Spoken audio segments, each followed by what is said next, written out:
Let's take a look at the Photoshop family of products. Primarily there are two editions, Photoshop CS6 and Photoshop CS6 Extended. CS6 ships with the Creative Suite Design Standard. Extended ships with the Creative Suite Design Premium and other collections. The way you can find out if you own Extended, or what I call Photoshop CS6 Standard, is by looking for a 3D menu. If the 3D menu is present in your menu bar, you are on Extended. If it is not, you have only Standard, or what they call Adobe Photoshop CS6. In fact, let's take a quick look at the 3D features unique to Extended. This bottle was created by placing an Illustrator file and going to the 3D menu and choosing New Mesh from Layer. Under that submenu, they actually have a bottle preset. I didn't draw that or bring it in from another program. Photoshop automatically created it for me and wrapped my Illustrator file around the label.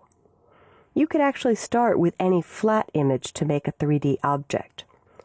Once you're on a 3D object, I can move down to the bottom and look for the circle to rotate, and the little guides that tell me I'm rotating around the x-axis.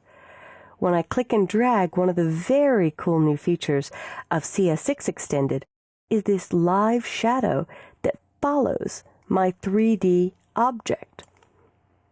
Let's go back to the editions or Photoshop family comparison. So 3D is one you get only in Extended. I should mention that if you plan to do 3D, you do need video RAM or a video card that has memory on it dedicated to video tasks. When I ordered my computer, it came with 256 megabytes of VRAM or video memory. I upgraded it to 512 megabytes. You need a minimum of 512 to use the 3D features.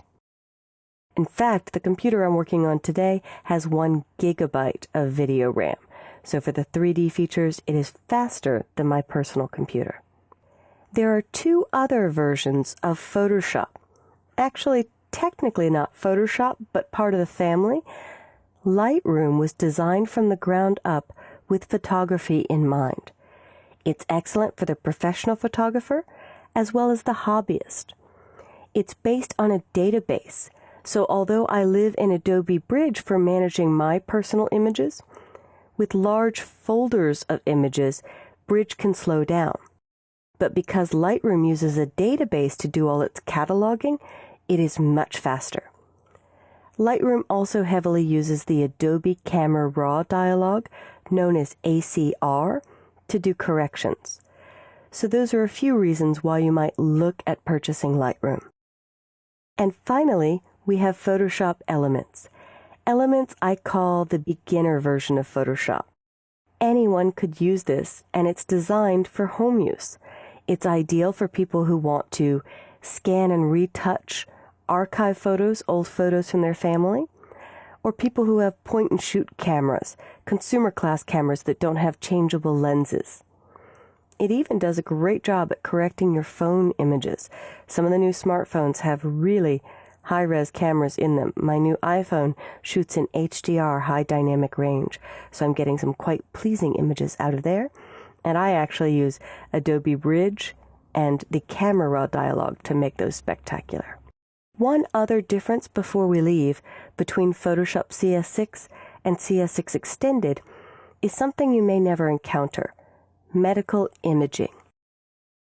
To open a medical image, I have to use the File menu and the Open dialog. Double-clicking on a medical image at your operating system will often open it in a text editor.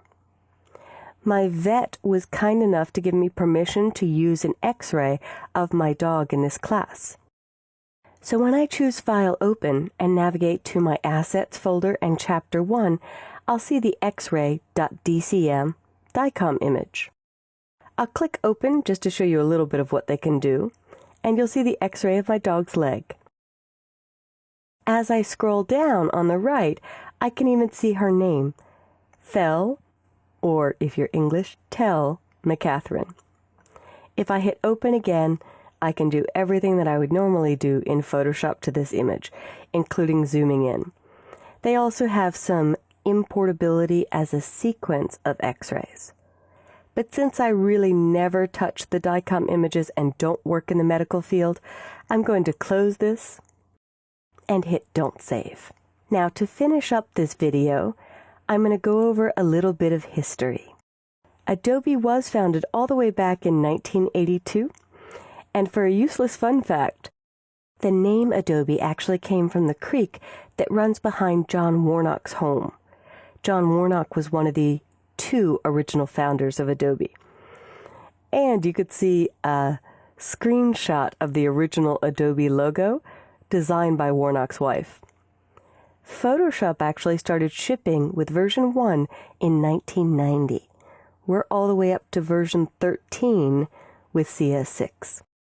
If you're curious about more of a timeline for Adobe, I have included a web link so you can check it out yourself. One other note, in Photoshop CS5, a difference between Photoshop Standard and Extended was video editing. In CS6, video editing not only got a lot easier, but you can do it with only Photoshop Standard. If I look at the bottom of my screen, in the Essentials workspace, which is the default, I'll see a timeline. I can click once on the timeline to bring it up, and I have a video where I've added this background and some opening credits and a little soft noise. I'm going to hit the spacebar to play this video. Or I can click the play button in the timeline.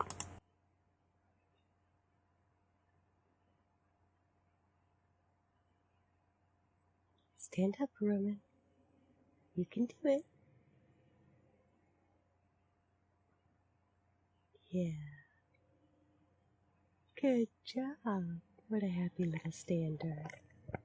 So in this video, I was able to add the background, a fade to black, even some transitions, and I replaced the audio from the original video because the TV was running in the background and it was distracting. So check out the new video features. I find them far easier in CS6. I'll double-click on Timeline to collapse it. I'll go back to my Editions document. So in summary, there are 2 primary editions of Photoshop and 2 other products designed for photography and home or hobbyist users. If you want to see a more detailed comparison, I've also included the web address on adobe.com to see a full feature list.